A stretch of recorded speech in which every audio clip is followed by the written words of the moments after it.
Arsene Wenger coming back to the Premier League. Let's check it out. This one looks to be a Wenger tactic. It's called Wenger la Professeur. Sorry, I'm not speaking French very well.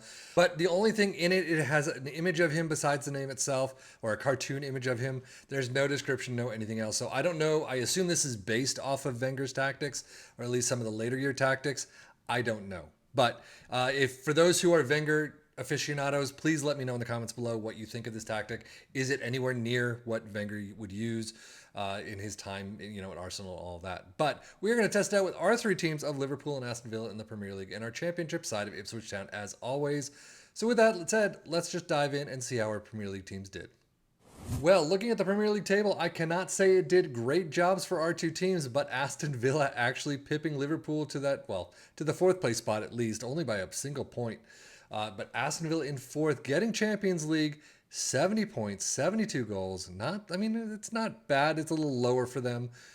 Liverpool in fifth, though, getting Champions League again, but 69 points, 61 goals is definitely a low mark for them. So as usual, we start out with the team on top. That would be Aston Villa this time around. They get to the FA Cup third round. Bolton, 1-2 loss. Unfortunately, that is not a great loss. And I say they get to, that's the first round for them. But they get to the Carabao Cup semifinals. In the first leg, they lose out to Arsenal 0-2 and draw the second leg. So they're out there. And the Europa Conference League, they didn't even get into the group stage. So overall, I have to say this is not a great season for Aston Villa. Sure, they get fourth place in the Champions League, but 70 points is still pretty low for them. They got knocked out of everything else.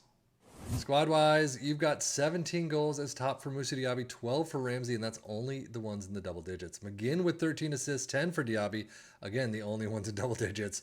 And then Jacob Ramsey with a 7-12 is the highest. Well, jumping into Liverpool, we can see that Carabao Cup fourth round, they lose out 1-3 to Manchester City. Semi-finals of the FA Cup, they did get pretty far, but again, Man City there with 0-1. However, they get to the Europa League final all the way to the end, beating Bayer Leverkusen, beating Marseille, Feyenoord, but they beat out AS Roma to get the trophy 1-0. So kind of a shocker having a fifth place Premier League finish. Semi-final of the FA Cup is not bad, fourth round of the Carabao Cup, but they do pick up a winner trophy in the Europa League. So overall, Green's definitely down. 16 goals is tops for Nunez. Gakpo with 15. Assists, though, 13 for Robertson, 12 for Trent. Average rating, Adrian gets in there, but who is Gertruida with a 713? But so does Endo. Data Hub, Aston Villa, the attacking side just isn't there. Defensively, they're covering all the bases, but only a couple are actually excelling. Goals per game, only 1.89 for Aston Villa, 1.24 conceded, 1.26 XG against. These defensive numbers are pretty much on par with the usual. Data Hub for Liverpool, fouls against per game is right up there. Everything else, same story. They're covering the bases defensively. They did a little bit better, but attacking-wise just isn't there. And then you get goals per game, only 1.61, 0.87 conceded, 0.91 XG against. Premier League stats, Aston Villa is time in fourth with 1.84 points per game. Liverpool in fifth with 1.82. Most goals, Aston Villa with 72, kind of low. Liverpool in sixth with 61 is definitely low. Liverpool, though, fewest shots against, 254. Aston Villa with 343. Most possession, Liverpool with 58%, 2 down for Aston Villa with 56. Best pass completion, Liverpool in fourth with 90%, Aston Villa 1 down at 89. And most shots for Liverpool in seventh with only 428, well off where they should be, and 413 for Aston Villa. But now our Premier League teams didn't do all that great. How did our championship side of Ipswich Town do?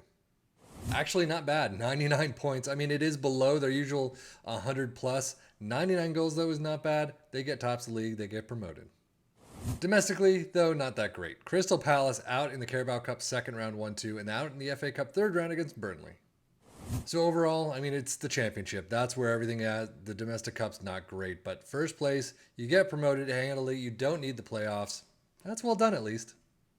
Team stats. Goals, 14 for Connor Chaplin is the tops. George Hurst all the way down with only 5.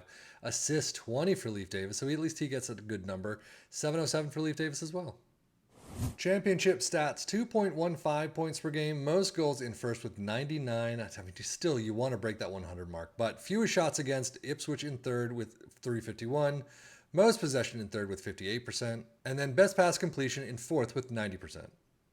But let us take a look at the tactic itself. We start with a sweeper keeper in attack, complete wingbacks this time around in support on both sides, central defender on the left defender spot in defend, a ball-playing defender in the right in defend, a regista in support next to a ball-winning midfielder in defend, inside forwards in support, and on both sides an advanced playmaker in support, and a pressing forward in attack.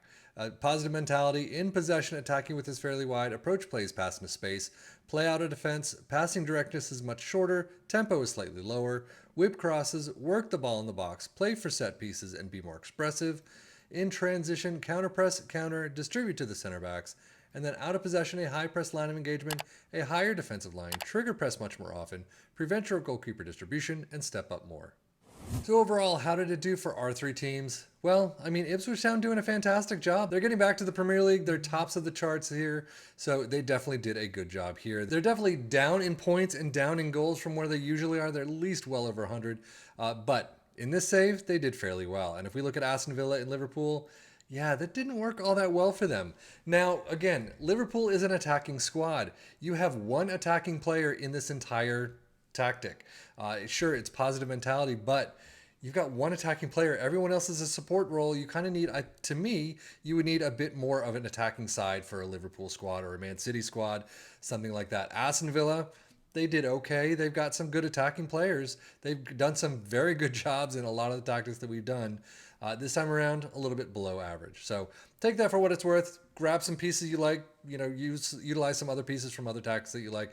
Test it out with your own squad. And as I pretty much always say, you could do a lot better if you take control of this yourself, do your own transfers, training, things like that.